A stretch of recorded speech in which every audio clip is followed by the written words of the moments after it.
will call our August Budget and Finance Committee meeting to order. Is there a motion to approve the May 27, 2025 meeting? Mr. Chair, I've reviewed the minutes and I'd recommend their adoption. So I have a I'm in second. motion from Chair Hegarty, a second from Mr. Hershey. All in favor, say aye. Aye. Opposed, same sign. The ayes have it, and the minutes from May 27th have passed. Mr. Leader, I'll kick it over to you for our August budget updates. Okay, thank you, Mr. Swanson. Yeah, we've got two updates for the Finance Committee today. The first is on the operating budget, and the second will be on our child nutrition program. And what we want to do with that is take a little bit deeper dive into looking at the finances of it, and specifically revenues versus expenditures, and then take a closer look at legislation which will make some pretty significant changes to that program effective the next year. So with that said, with the first operating budget update, I want to give you a recap of where the board has come from, where we are today, an overview and update on the status of federal funding, same thing, an update on the status of state funding, and then what next steps would be.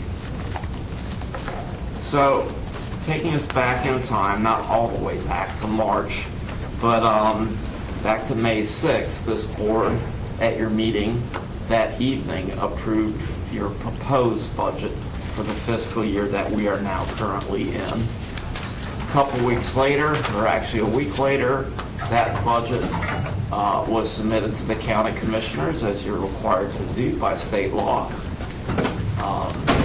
A week after that, a number of us attended a county commissioner meeting to make a presentation to address questions that the commissioners had asked the school board and the school staff about. That took place, and then at their June 2nd meeting, the county commissioners approved their operating budget for the current fiscal year, which did include a $40.3 million increase in county appropriation. So again, another significant increase that the county commissioners did approve for the Wake County school system.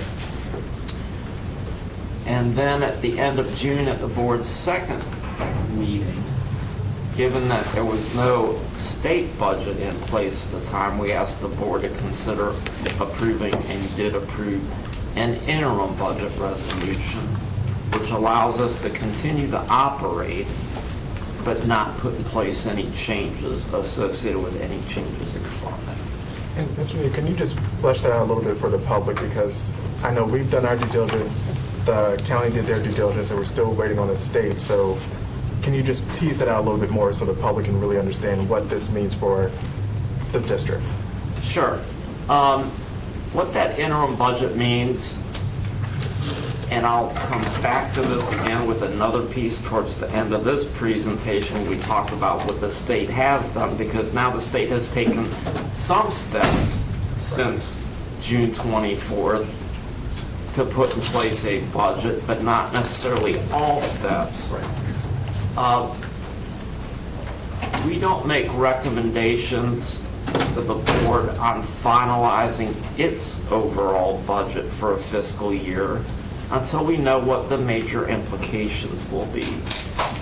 And compensation drives a large portion of the budget. We all know that about 80% of the operating budget goes towards staff, salaries, and benefits.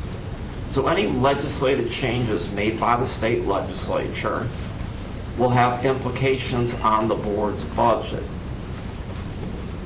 It's an annual challenge of timing in that the board is statutorily required to have a budget in place before the new fiscal year starts, which means it needs a budget in place on June 30th or July 1, without really knowing all the details of the budget, because at least in the 18 or 19 years I've been doing this, the state doesn't have a budget by June 30th. they can go under a what's called a continuing resolution. So rather than try to guess what the state might do, there is a path in law to adopt an interim budget, which basically says keep doing what you were doing from a funding standpoint in the prior year, and until you adopt, in this case, the board adopts a formal budget resolution for a given year, we can't really start doing anything new. Thank you. And I'll tie that back in to where the state is now with this mini bill and what that looks like in the coming 2-3 months, because that's going to be a piece of the puzzle as well. Thank you. So, now maybe for some not so good news that's already transpired, but we all know that there's been a lot of things happening at the federal level as it relates to funding for public education, and it hits home here with the Wake County Public School System. Back in February 17th, we had one of our grants terminated, and that was our teacher and school leaders grant. The focus of that grant was on recruiting teaching staff. Period, end of story. Recruiting quality teaching staff. And then a couple of months later, we had a second grant formally terminated, and that was the school-based mental health grant.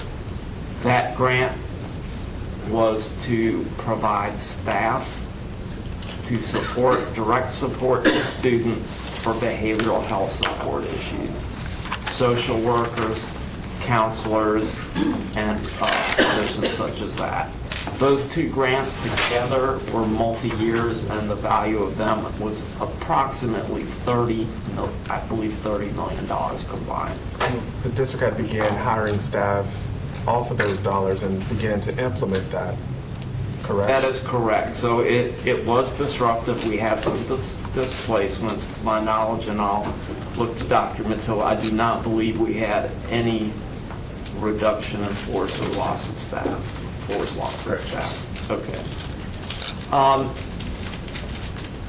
Then fast forward to June, when there was an announcement by the Department of Education that there was a freeze in place, and I'll skip to the big items, on our Title II, Title III, and Title IV funding. And even though those funds had been approved by Congress, they were frozen. And we were left not knowing if we would be receiving that funding or not.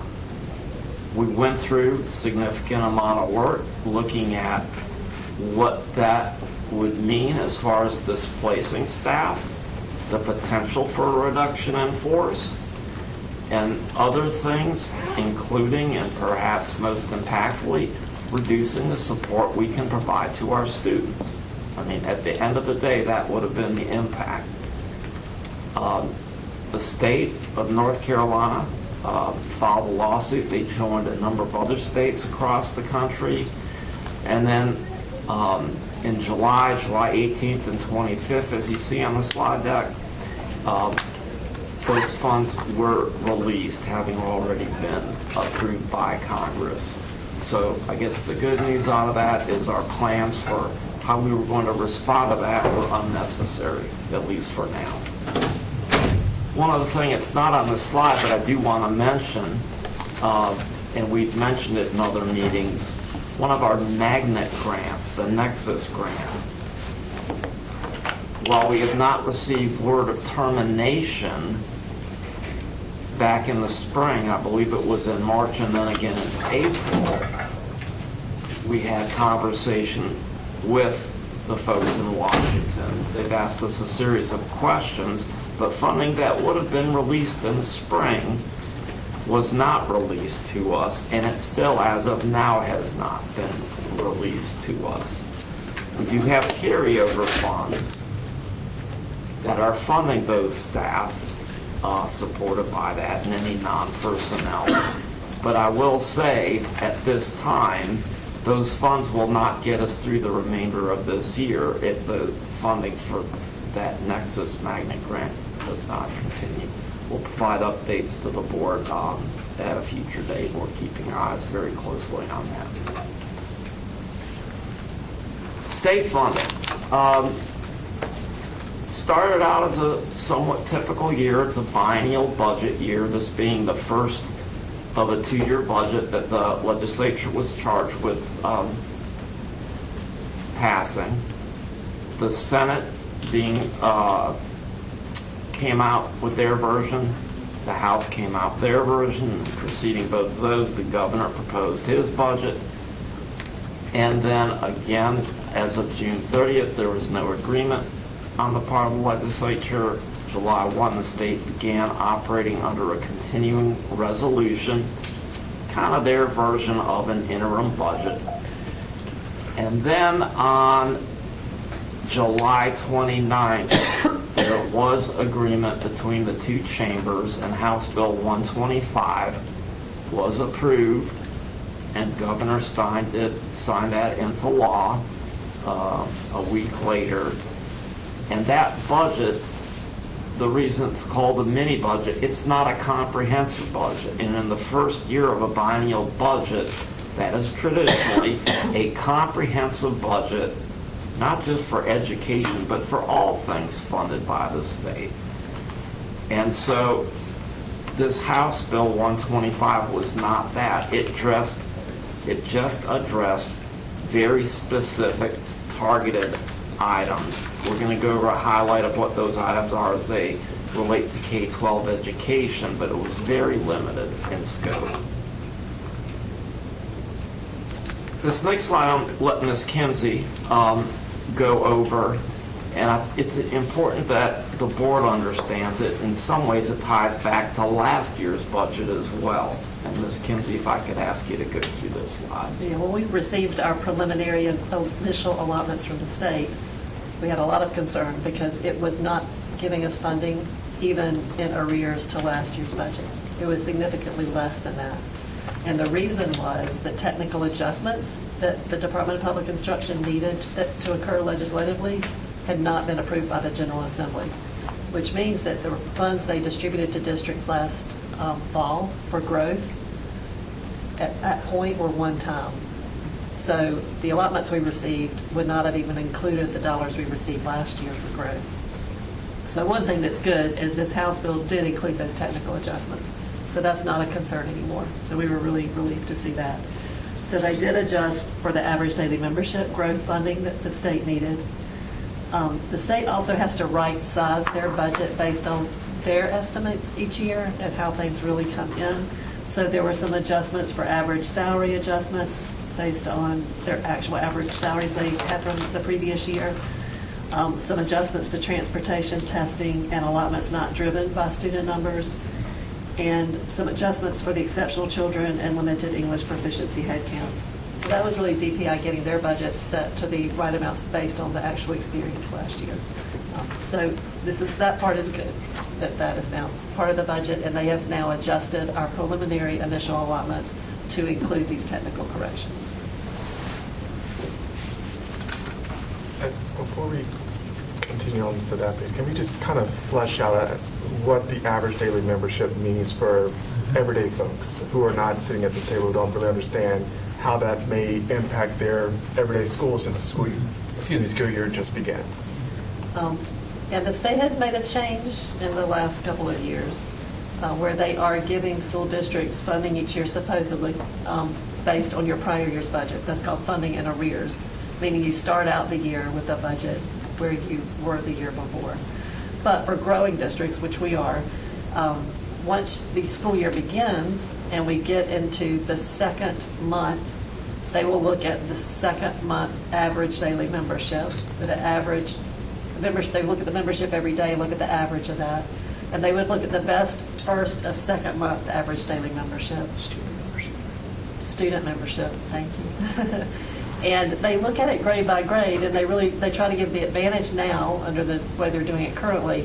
So they would look at month 1 and 2 for kindergarten, using the first month average, some the second month, because they're picking the higher number of the two. That's good. And then if you are growing, then they should adjust us for that growth. And we say should because they have an amount of money in their budget to handle that. And when it comes time to make those growth adjustments, if the growth were to be higher than their estimates, then they could still only use that amount of money, and they would kind of prorate that to the districts. Last year, we did get our adjustment, and I'm hoping we will this year. But that's something we never know until we get past that hurdle and they do our adjustments. And I would just add, maybe share again for the public, maybe another example or two. Because what Ms. Kinsey just described is done at the front end of the year, if student growth continues throughout the year, for whatever reason, those additional students, if enough, might require an additional classroom, an additional teacher, whatever. There's no additional funding that comes along with it. And how we might grow, people move into the area in the middle of the year. People don't wait for the summer to move. Or it may be a student that was enrolled in a charter school or perhaps even a private school, or attending a private school using a school voucher. And they, for whatever reason, decide they're going to leave that school and come to Wake County schools in the middle of the year after that count that Ms. Kinsey just described. And again, we're responsible for serving them, and we do, but there's no additional funding. Which then is why we, teachers are tasked with, doing that attendance for those first couple of days of school to ensure that we are counting every student, which leads to allotment of teachers. So if your kid has not come to school yet, there's still time. Just stay tuned. Want to put that little PSA on there for us. Okay, thank you. Same House bill, the mini bill, does include some salary increases, albeit very limited. So we'd like to review those at this point. This mini bill does authorize a step increase for certified employees, essentially teachers and instructional support staff that are paid on the certified schedules. It does also allow a continuation of bonuses, teacher growth bonuses, those principal growth bonuses we actually build into our base principal schedule. And who's included in those step increases? Teachers, certified instructional support, assistant principals, because their pay continues to be based upon the teacher A0 schedule with a 19% pay differential. And even though they're not paid off the certified schedule, we will include occupational and physical therapists, because we do align their compensation with the speech-language pathologists who are on a certified schedule. So what the state approved, as far as legislative compensation, is a step increase for these staff. The state did not approve any change to the steps. There was no compensation change to the steps themselves, just giving a step increase, and we're going to show you what that looks like in a couple slides.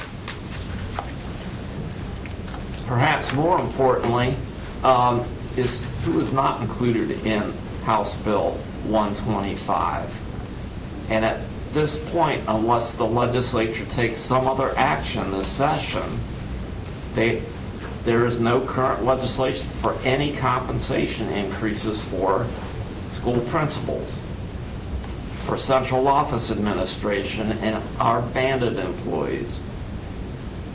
And there is no legislation for compensation changes for our classified central and school-based support staff. Those are our bus drivers, child nutrition workers, custodians, the front office staff, the bookkeepers, the data managers, our instructional assistants in all of our schools. None of these staff are included in the state's mini bill for any type of compensation change for the 2025-2026 school year.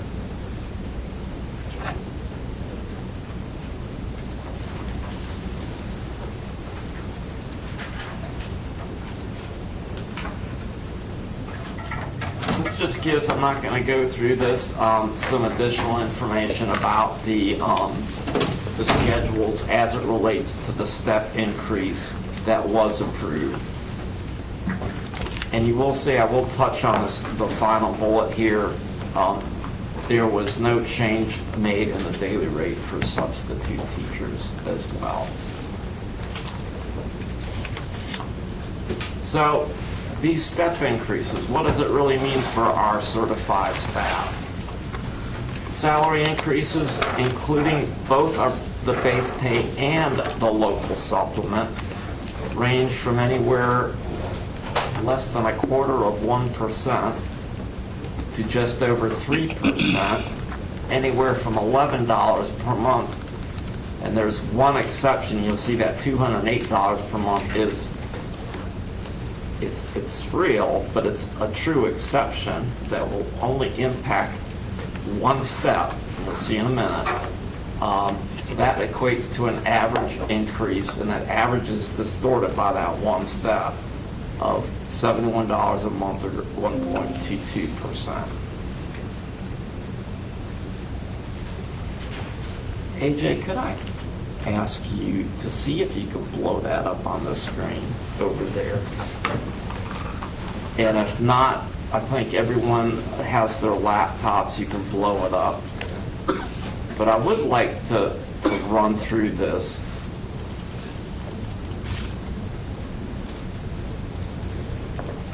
And what you got, I'll kind of point to it. The left two columns are the 24-25, last year's pay structure. And then here you got 25-26. And the yellow columns are the state base, and the white columns are the local supplement.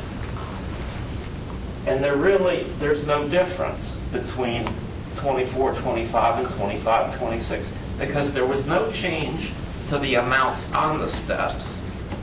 The only thing the state legislated, and they said, okay, teacher, if you were on step 5 last year, you can go to step 6 this year. Well, what does that mean as far as a year-over-year change in pay? Because that's what an employee or a teacher is going to look at. And these are monthly amounts. So for a 10-month teacher, you could take these amounts times 10 to get an annual amount from their perspective. And you can see from the lower steps all the way up to step, I think it's 15, there are $75 a month increases, which would be $750 annually, up to $91 increases, $910 on an annual basis, that those individuals will see as far as increased compensation.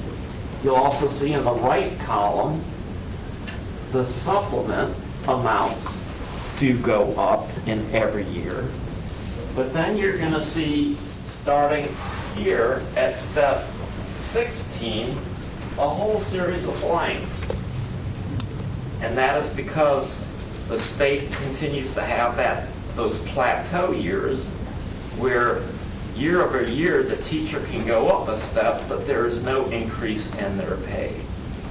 So you've got effectively for these steps, 15 all the way up to 20 through 23, no change. They get a step increase, but that comes with no compensation increase from the state. And then this one amount that I said stands out is just 1 year when someone goes from step, is it 23 to 24? 24 to 25. And then again, another plateau following that. You see some modest supplement increases because we've designed our supplement schedule to have an increase in every year. But again, very modest. These amounts you'll see are $21. So take that times 10 for the annual amount, $210 increase for a year. $60, $600. So that's that. While it is an increase, when one compares that to the current rate of inflation, I would say maybe it's not an increase effectively. And again, This is just for those on these certified schedules. All other categories of staff, currently, there has nothing been legislated, and if nothing changes, they will earn in the current year what they earned in the past year.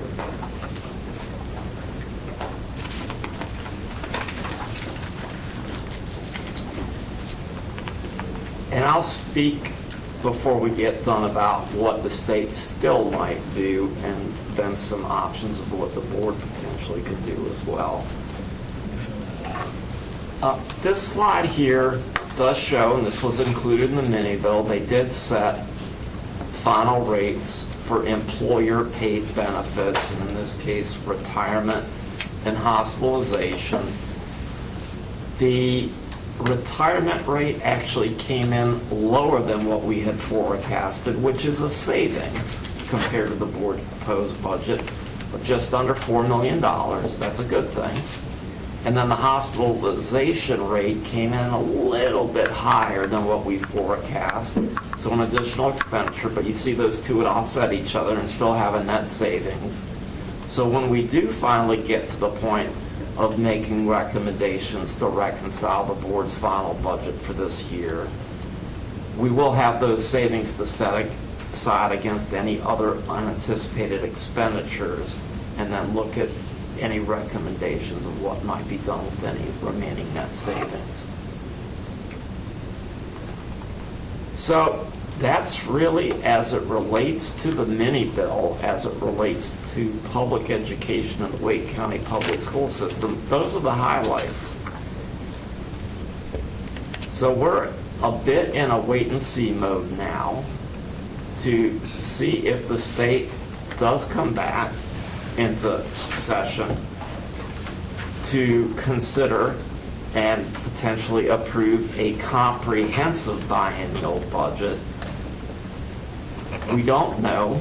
I've discussed with my staff that probably, we may know something soon. We may know something soon after Labor Day, but if we don't know anything by Thanksgiving time, end of November, early December, then I believe we'll come back to the board, likely with some recommendations to finalize the board's proposed budget and finalize a budget. But again, we will look at that. Ms. Kimsey, do you want to add anything as far as this period of uncertainty we're in right now? No, I agree. We need to wait and see what may happen. We need to see how our figures look after we get past day 20 and past the second month after September. Yeah. Dr. Matillo, anything you'd like to add? I would just add that for the employees who will get their step increase, we do plan on implementing that with this end of September payroll and retro back to the beginning of the year, which will be pretty minimal since most teachers are on the traditional calendar and would have gotten their first paycheck in August.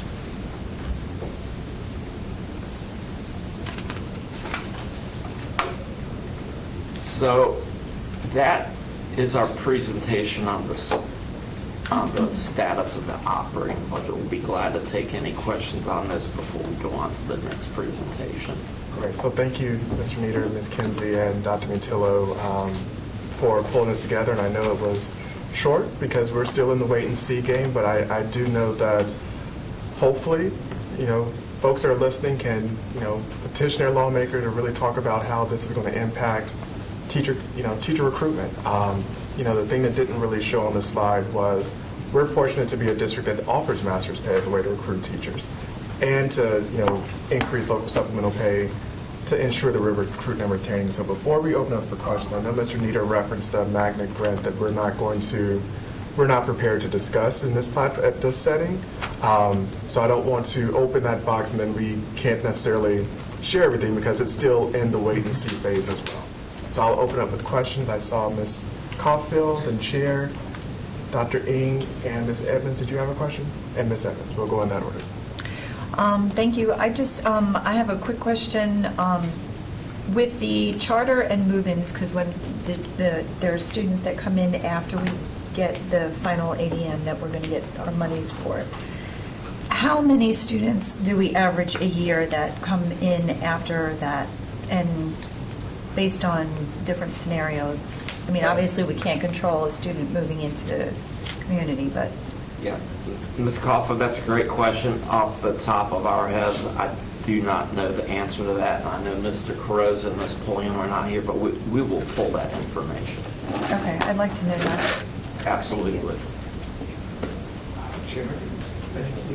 So, Mr. Nieder, we've been at the rodeo long enough. We know that we have a frequent cycle where we pass our budget, the county adopts their budget, and then we wait for the legislative budget. And in the time when we have our interim budget, again, we base that off the previous fiscal year's budget. But where we have very significant, impactful changes in the revenues from the previous year, such as the freezing of federal funds, what allowances or what flexibility do you have to revise that previous fiscal year's budget to account for revenue we don't expect to receive? That, too, is a very good question. There is latitude and flexibility. I'd say more so on the contractual end, you're contracting or reducing things, as opposed to from an expansion perspective. And if one thinks about it, to go forward and before you know a final budget, to start doing new things or expending even more funds is taking a big risk, whereas contracting based upon potentially or known shrinking funds is a very conservative approach. So there is latitude and flexibility. And so if I understand you, if there were new programs that we had voted as a board to fund in our new budget, we can't implement any of those until we have the state budget and we see what money comes in. However, we could expect there might be existing programs we might have to contract if resources like some of the federal dollars that we'd received last year are not received this year. That technically is an accurate statement. And then again, there's some, let's say, practical nuances to that. If something was included as far as expansion in the board's budget, and there was an explicit need to have that begin at the beginning of the school year, we could do that.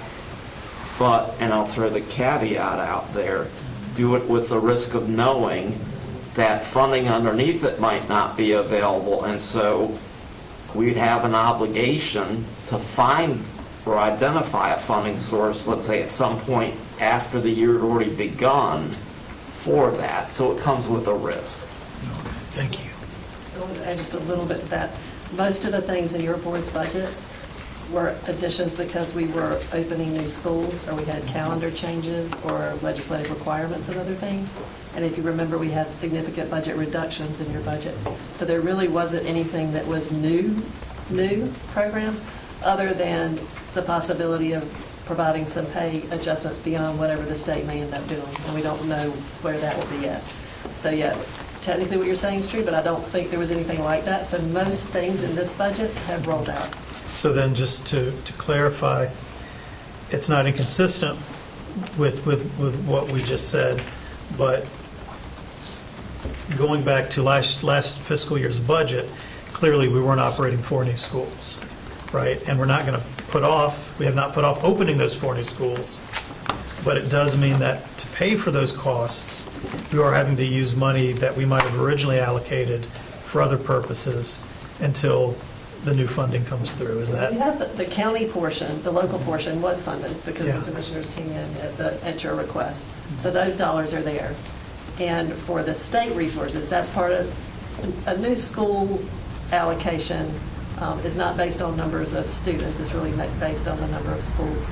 So some of that we also have already rolled out within our state allowance. We have provided principals for those 4 schools, and the state will fund that. That comes to us. So for example, if I may, just last question, where we have new expenses associated with a new school, such as counselors and social workers, that might be funded locally, because the county has funded those, we can go ahead and staff those positions at the new school even while we wait for the state budget?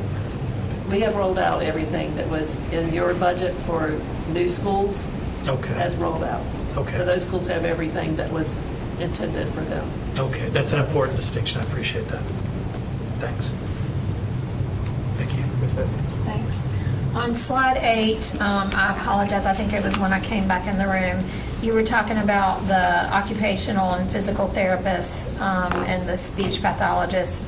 Does the local just align with the speech pathologists, or is it all three of those, or all local supplements? We say, the reason you see in parentheses there, the local decision, and that refers to the OTs and the PTs, not all three, Okay. the is OTs. that we're, Oh, to align, I'm sorry. It's Yeah. right there. That's my mistake, I apologize. Okay. That's all I had, thank you. I'm Okay. sorry. Dr. Ing? Yes, thank you. This mini bill, in your experience over the years, if it has occurred in the past, would the final budget incorporate these conditions, these points for this mini bill, or would there be potential changes to these as well? great question, Dr. Ing. In fact, had a conversation on this with some people this morning. And what we've seen in the past could be anything from the state does nothing more than what's currently been completed, and there is no further work on any kind of comprehensive budget for the year. And so effectively, the state's budget for the 2025-2026 year will be essentially last year's budget plus this mini bill. It's possible the legislature can come back and create another mini bill with some additional items in it, or 2 or 3 mini bills. We've seen that before. It is also possible that the legislature could reconvene and put in place what would traditionally be known as a comprehensive 2-year biennial budget, detailed, comprehensive across all the areas the state is responsible for, and for the current year that's already begun now, and for a second year. I think anything in there is possible, and we've seen anything in a scenario such as where we are today. Beyond that, I crystal ball I could assist with. I thought you had one. And it depends on the legislative representatives. Some may be willing to come in and consider other bills or a budget. Others may not be willing to come in and do anything until the short session begins. So it also just depends on what's going on at the state level. It could go anyway. Thank you. Are there any additional questions? I think it's, one thing I just want to highlight, I know this budget, we were intentional about putting in bridge funding for certain schools that may qualify for, whether it's, no longer having restart status or Title I status, to help support, because the needs are still going to be there. And even if the state does not pass their budget for months in, our needs are still going to be here, and our student membership is still going to increase. But I think that's why we're here to, share those needs publicly and to meet with legislators when they visit schools to see that. And so I think the wait and see game is a little painful, and it also increases folks' anxiety. But I can assure that our educators and district leaders are doing the best they can to ensure all students who walk into our buildings can learn, meet their expectations, and succeed. And so with that, we will transition to another topic that goes hand in hand with student academics and growth. Okay, great. And I would perhaps, Chair Swanson, just add to your closing remarks. In my mind, the 2 takeaways of where we are right now with the operating budget. The good news is these technical corrections that Ms. Kimsey reviewed were included in the mini bill. They were approved. That's a big plus in my mind. The step increase for the certified staff is good. But the other categories of employees, and actually beyond a step increase, some type of increase to the steps, that and the other broad categories, and not just the K-12 staff, but staff in all state positions, not having any compensation changes of concern. And with that, Ms. Lawrence, could I ask you to come and join me? Thank you, Terry. Thank you, Dr. Patillo and Thank you. Ms. Jensen. So now we're going to tee up. Different slide there.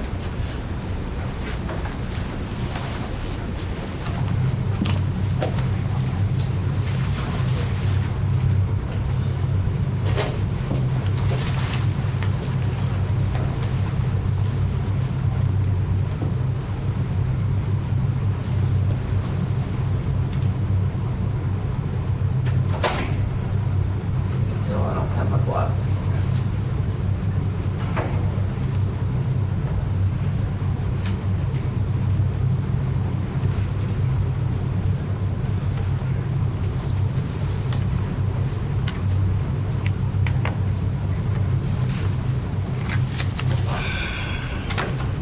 So we're going to take a little bit closer look at child nutrition. You've had some, the board has had, I think in the work sessions recently, some presentations about child nutrition and finances.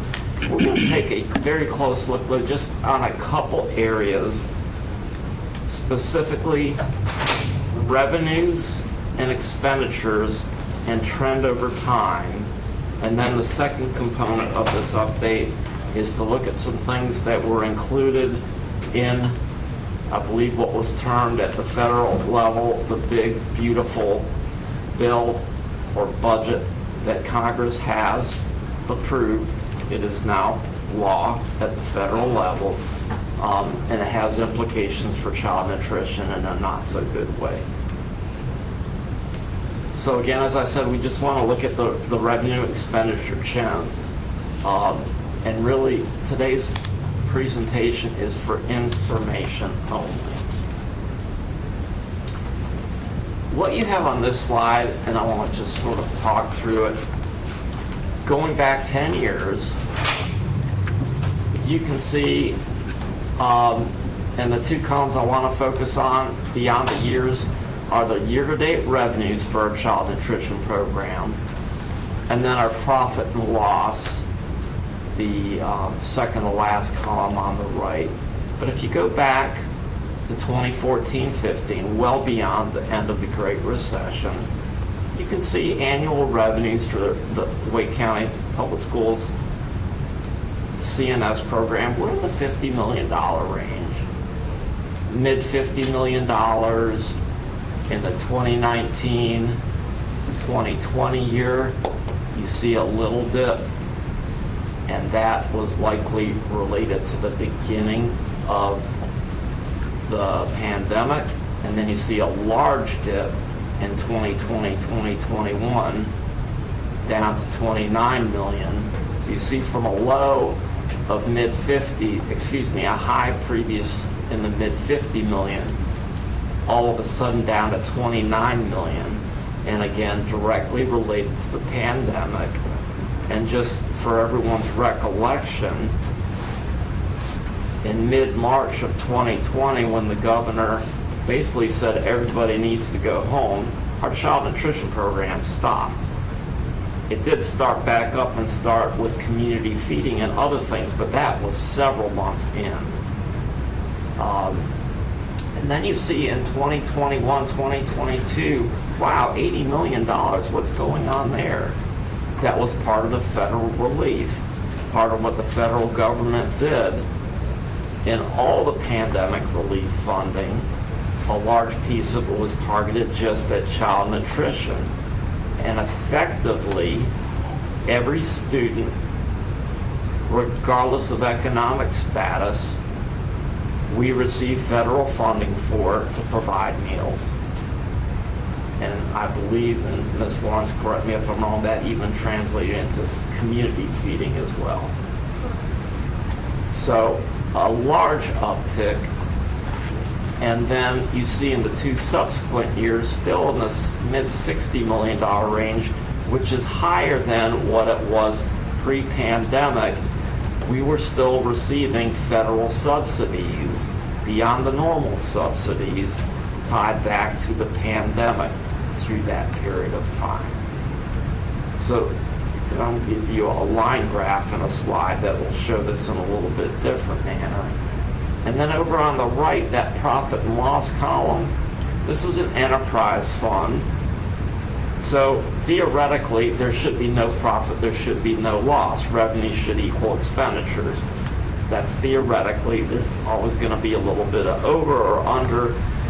But the question then would be, is there a trend or not? We'll talk about that when we get to a line graph instead of this graph.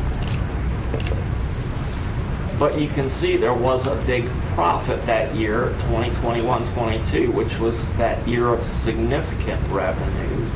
But again, that is not the norm. That was an anomaly, given the federal pandemic relief and the subsidies specifically for the child nutrition program. So this shows the same information a little bit differently. That top blue line, those are the revenues, again.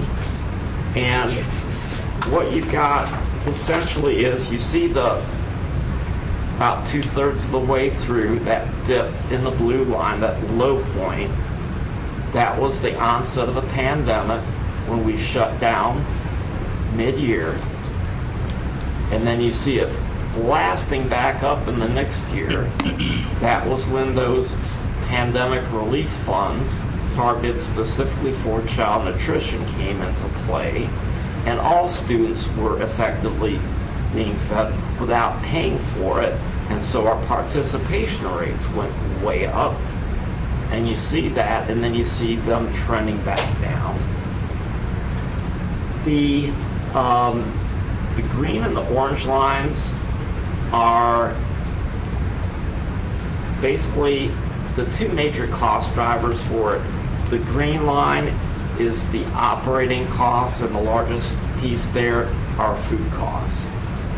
Because really, if you think about child nutrition program, two primary drivers of cost, food and labor.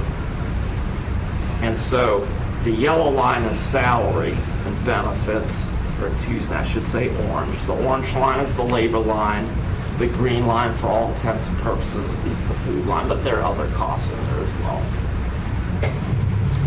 And then the red line towards the bottom is the profit or loss line. That theoretically, again, should be zero over time. And there's a black line that skims kind of through that red line, and that's the zero, or no profit and no loss. So you can see earlier, starting in the left side of this chart, starts in 2014-15. The profit and loss is right around zero, which it should be, dancing a little bit below zero, and then it spikes way above with a profit, but then it trends right back down and below the black line back into that loss area.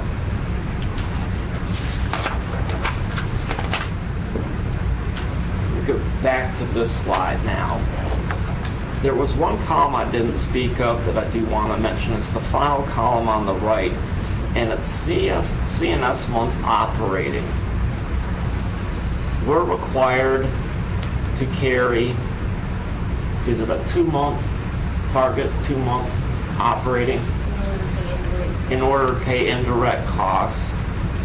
So they being the feds and even the state, want us to have some level of surplus, but not in excess, because that again means we're perhaps charging too much. And we're not supposed to be making money on this program, we're supposed to be breaking even.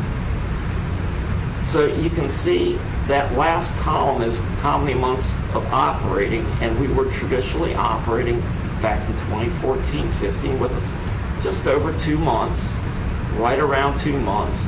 But then you see, before the pandemic, back in 18-19, I believe, if I could read across, it dropped down to 1.5 months, and then down to 1 month.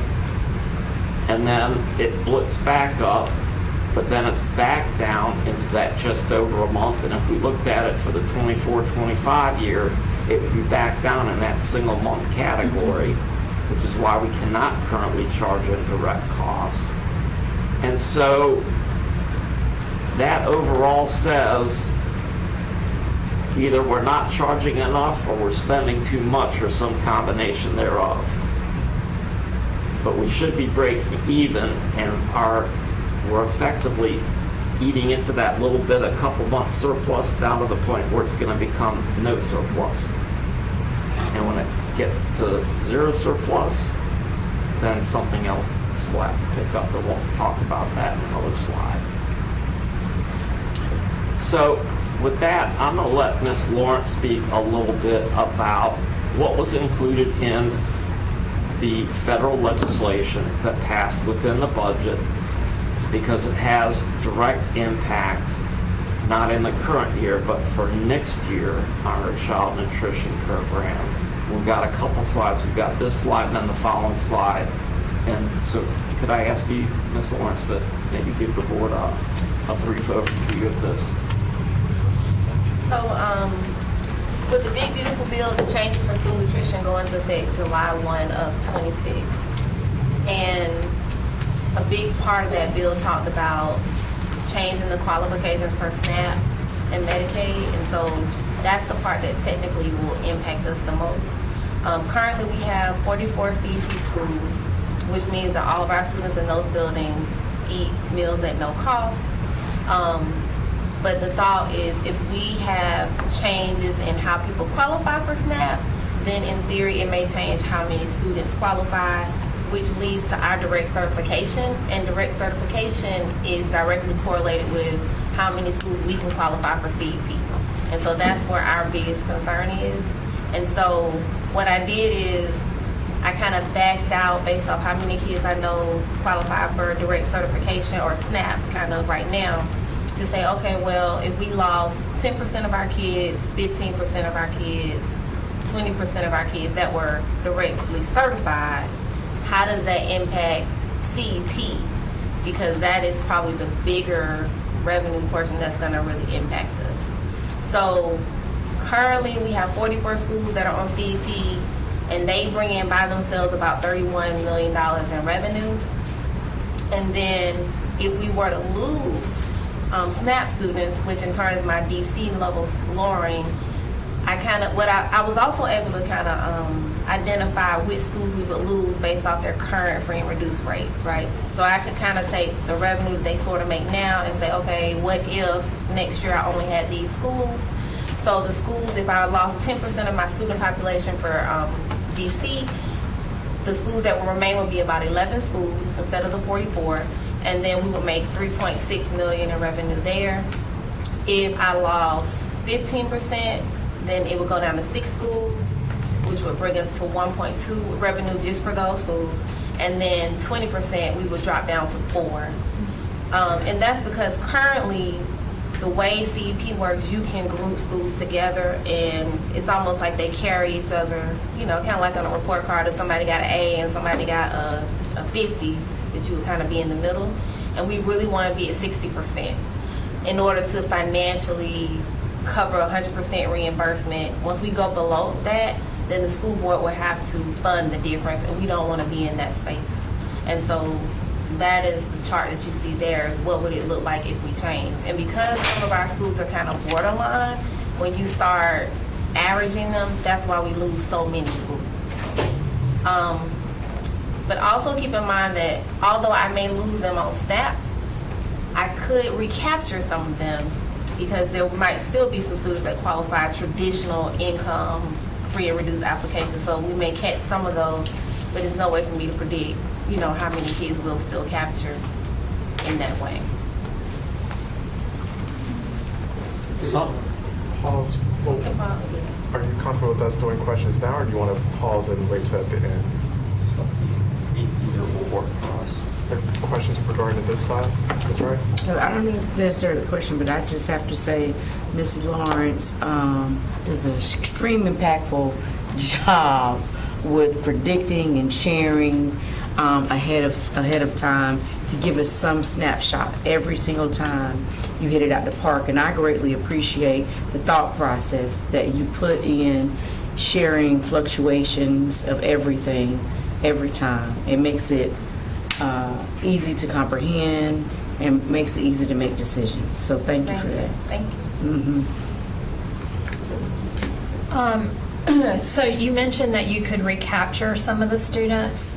Is it fair to say that it wouldn't change these numbers drastically, even if that is the case? I'm not asking you for specifics, but I would say fair in the sense of I wouldn't be able to capture entire school buildings to give them free breakfast and lunch. So if you were looking at it from that perspective, yes.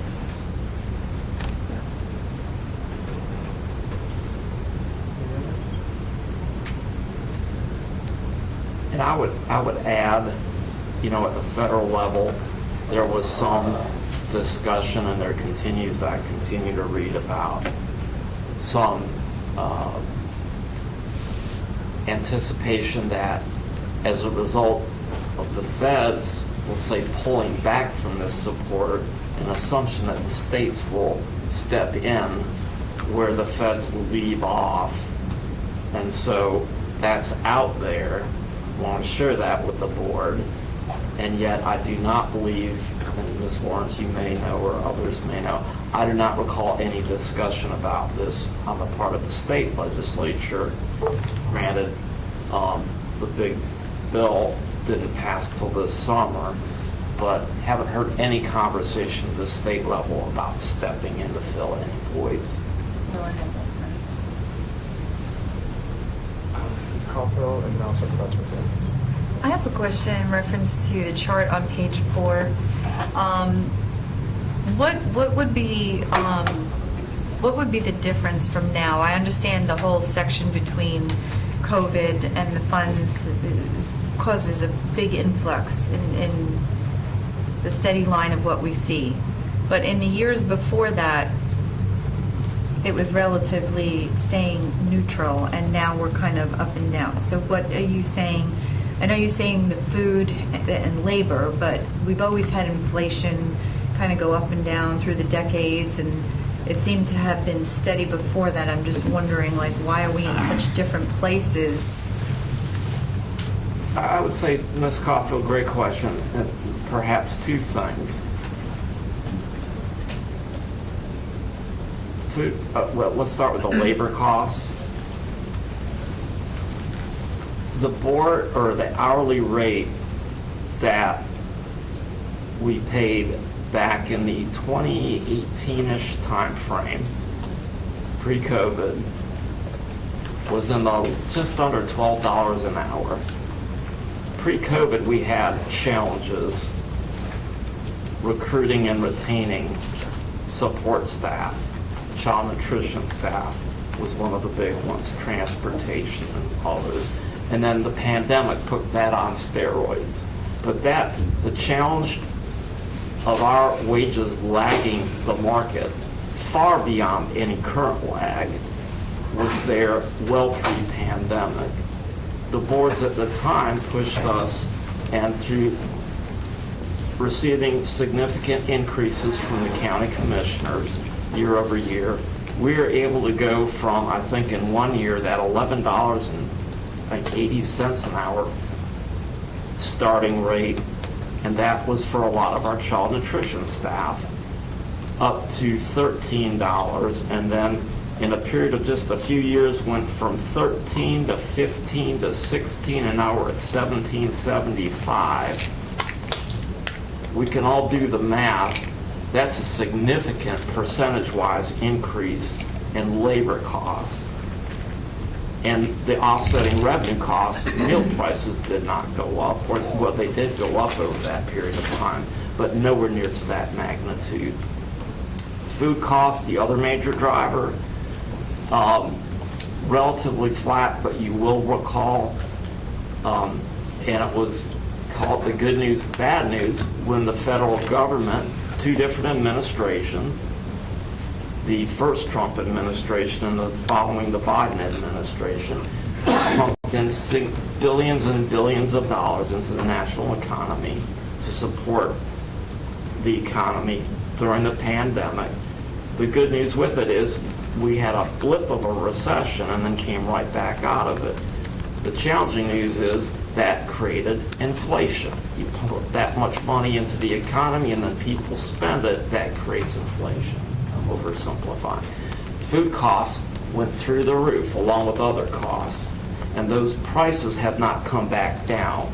So those two things really have driven, one a little more slowly, but rapidly when you look at a long period of time, the labor costs, and then almost overnight, the huge increase in food costs. And I can attest that driving home. I stopped at the McDonald's drive-thru last night, 2 cheeseburgers and a small fry, over $10. I appreciate that explanation, thank you.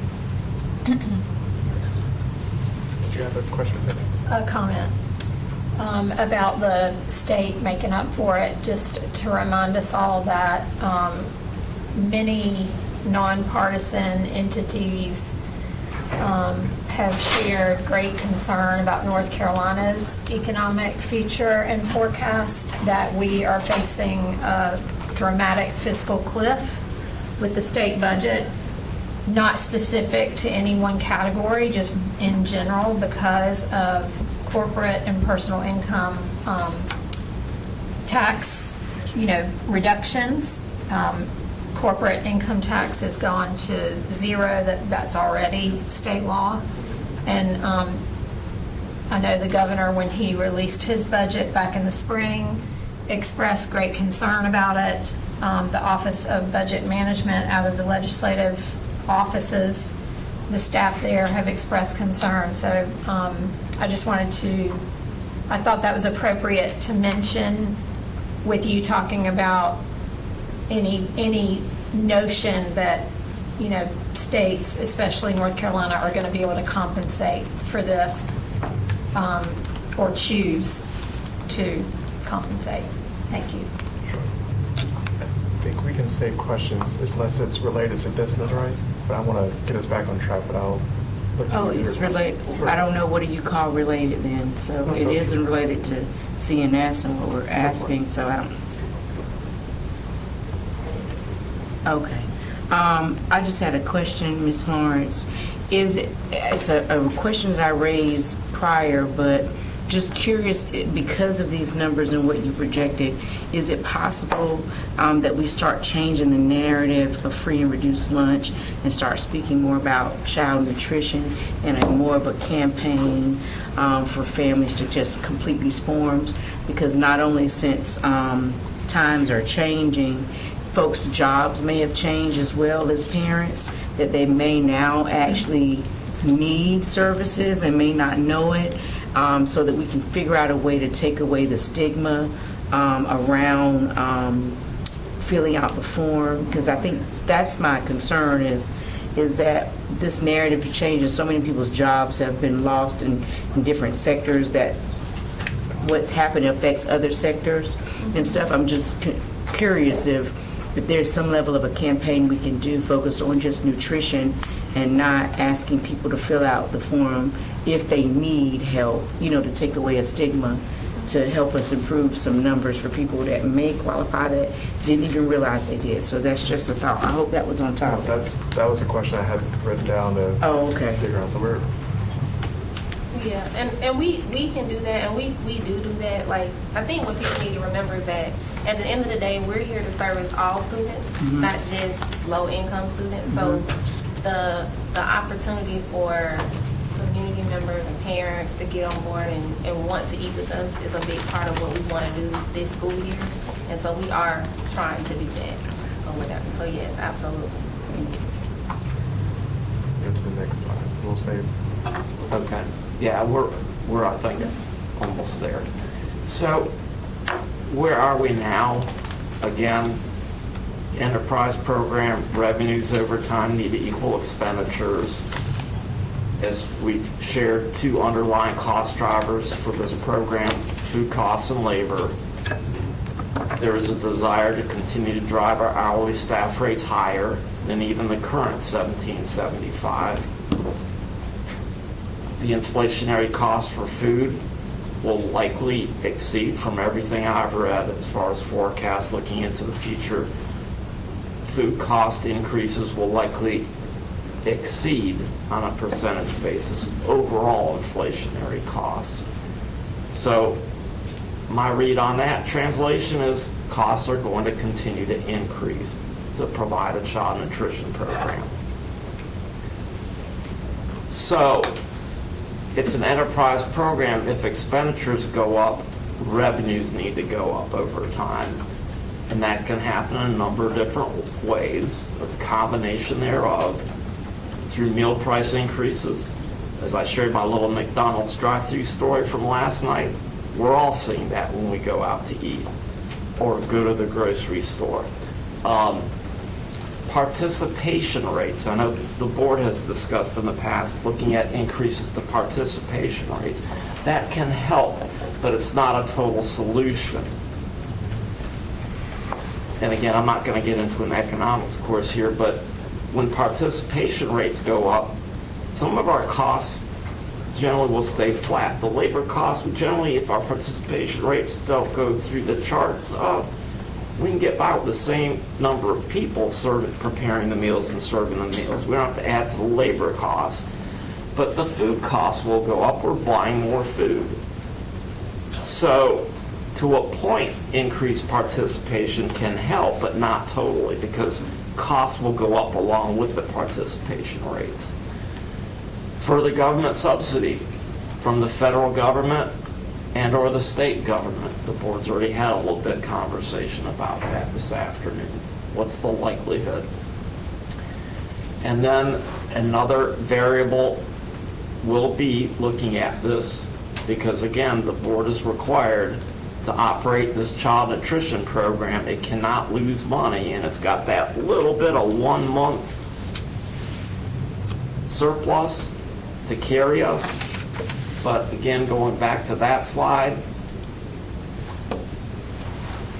1 month of coverage will last us 1 month. And then it's 11 months of how we're going to cover the cost of this program.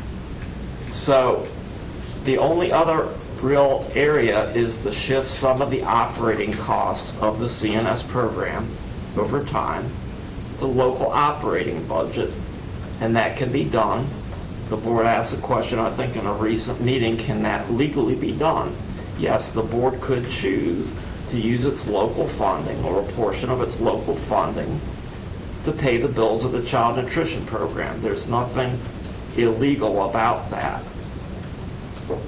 The opportunity cost that comes with it is it's using money that is intended to be used over here on the core business to cover this over here, and every dollar that comes over here is a dollar that can't be spent over here. So it's a big trade-off.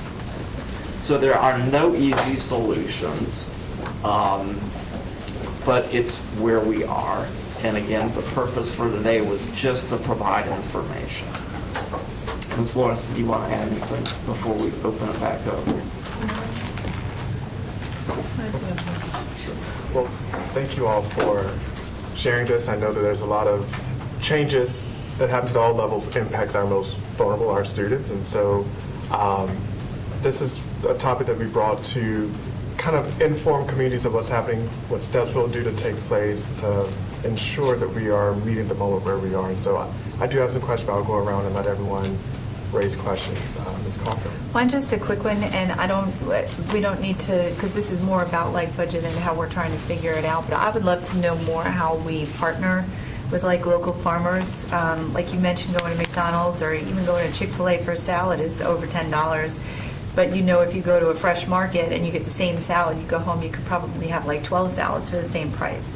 So I'm just wondering what kind of partners we do to not only support like local farmers, but also how that could help in the cost savings to be able to give more. I don't know how that would work. So if, at some point, I mean, even if you don't have an answer right now, I'd love to know more about that. We do have some local farm school programs, but I would like to come back and discuss it further. Okay, thank you. So actually, Ms. Caulfield, to that question, we had a conversation recently with an assistant to the Speaker of the House, former Representative Elmore, who was talking about there are a lot of programs out there that were designed to do local farm to table and to support local agriculture, but there's not enough flexibility in the federal guidelines in terms of the meals that you need to be able to serve, that a lot of local farmers complain and don't participate in the program because they can't produce the products to the specs that the federal government is seeking. So if that's something, if Ms. Lawrence and her staff had more flexibility perhaps in the federal guidelines, they might be able to be a little more creative and take advantage of some of that. But it sounded like from the Speaker's office that they had been hearing statewide, there was a lot of frustration that where they've set up these programs, people haven't been able to utilize them because they're just not compatible with federal guidelines. You know, to kind of build upon that, perhaps there could be a joint letter that boards could sign on to put more, pressure to make it easier for that. So that would be something if we were willing to explore. I would be, love to see that a future topic. Dr. E? Yes, Ms. Lawrence, and this may be outside the scope of this discussion, but maybe for your comment in the future, but I mean, USDA, do they have changes in their recommendations for guidelines for providing a good nutritious meal, and how does that impact our cost as well? So there were some guideline changes this school year. It's not so much cost that's going to be a challenge. The guidelines actually got stricter, and so it's actually finding the products that are going to meet the qualifications that meet the guidelines. That's really where we're going to, because what happens when they change rules is they forget to talk to the manufacturer and say, hey, can you make this product? And so sometimes that's where our challenge is, because manufacturers have to actually go back and reformulate products so that we can buy them to meet the guidelines that we have to stay within. And so that's kind of where our challenge normally is. Thank you. So, and I apologize because some of these are unrelated to each other, but when we talked about supplementing the CNS program through other revenues, we have a little bit of a precedent for that. Didn't we receive through the county budget some money dedicated for a free breakfast program? Yes, sir, we did. We have. And is that sort of treated as a separate line item, or does that impact the profit loss numbers that you have here? That, if I'm recalling correctly, Ms. Kinsey, I'm gonna look over to you too. I believe it's included in the overall county appropriation. It was at the time, and I think there may be 2, possibly even 3 different times where the county kind of earmarked this much revenue or this much appropriation. I'm not aware of any of the local county appropriations. Yeah, for it. But the concern about going too far with that, and it's between the relationship between this Board of Education and the Board of Commissioners, is not wanting to get into line item budgeting. Yeah. Because then all of a sudden one board has more influence over another board. And so, but there have been, I think, at least on 2 different occasions where a portion of the county appropriation increase was to cover. And right now, we do have universal free breakfast programs where they pay the gap. So like when I talked about CEP getting to the 100%, some schools get free meals because they pay the difference. That technically we might roll over to the school board, they give us that difference. Okay, thank you. And then completely unrelated, with the numbers that you showed where potentially millions of dollars are at stake in terms of lost revenue from decreases in SNAP enrollment, have you done any projections or looked at,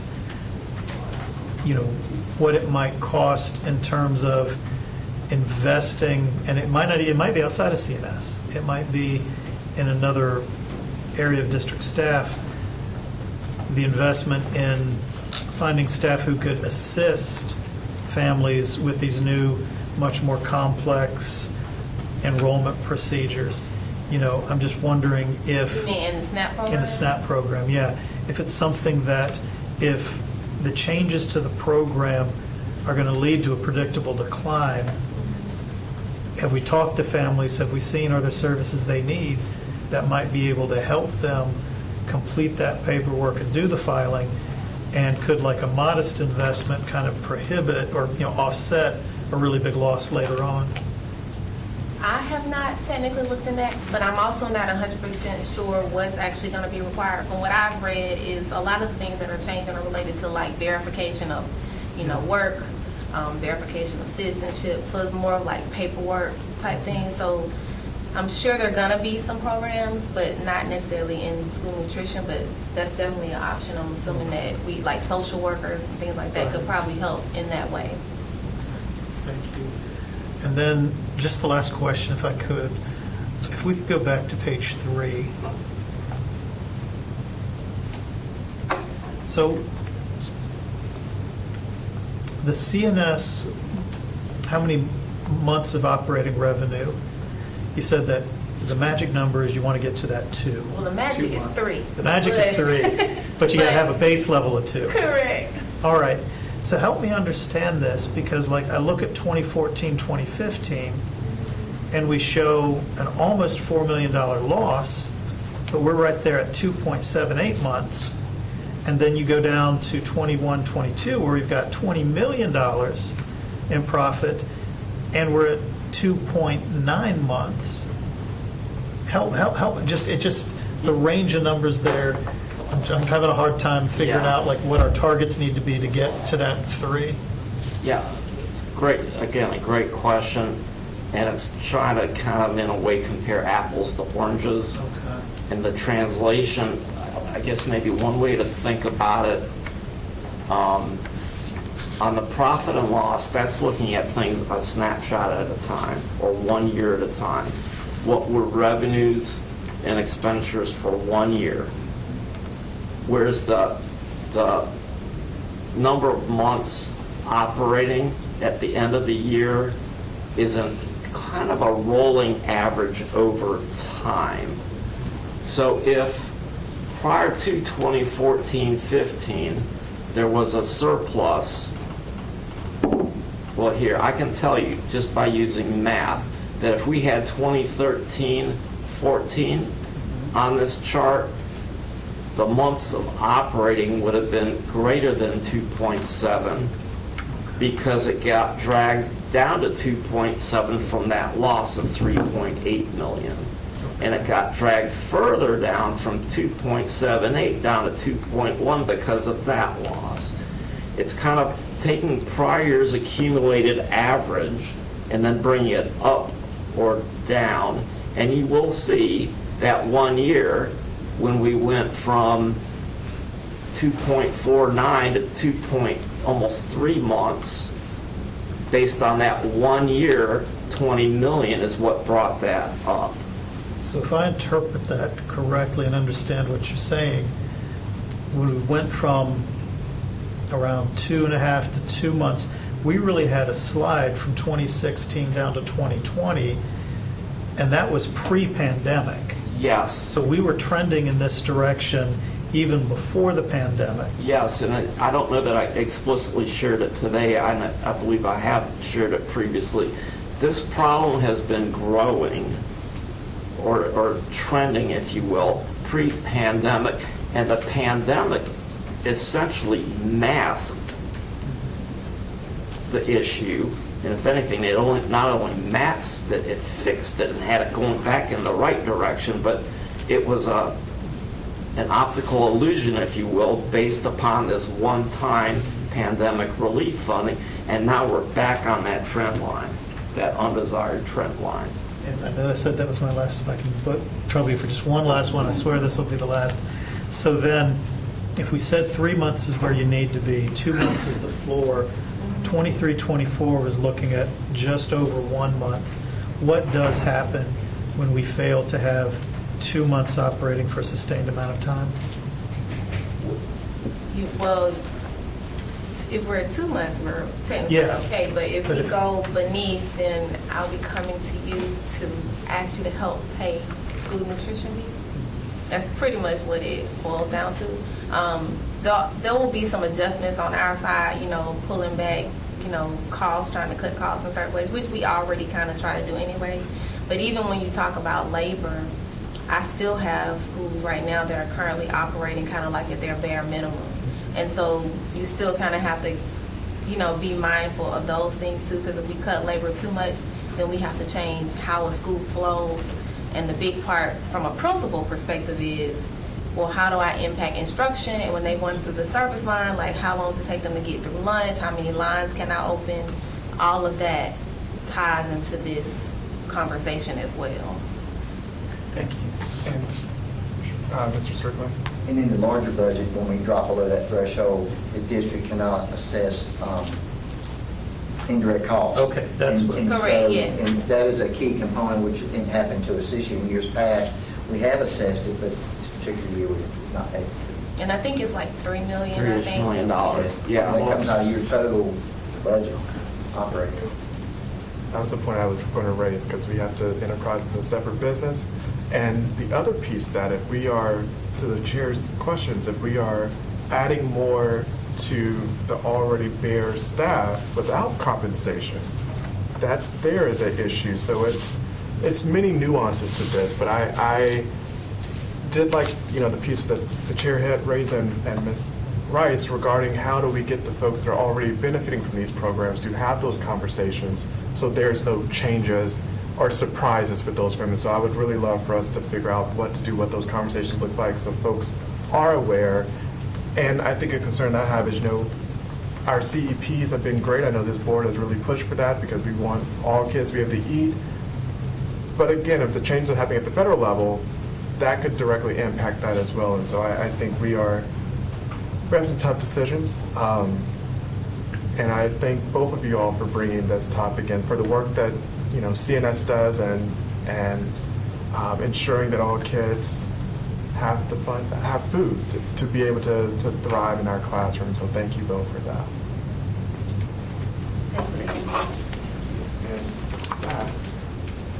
And we will adjourn our meeting at 4:36. Thank you so much. All right.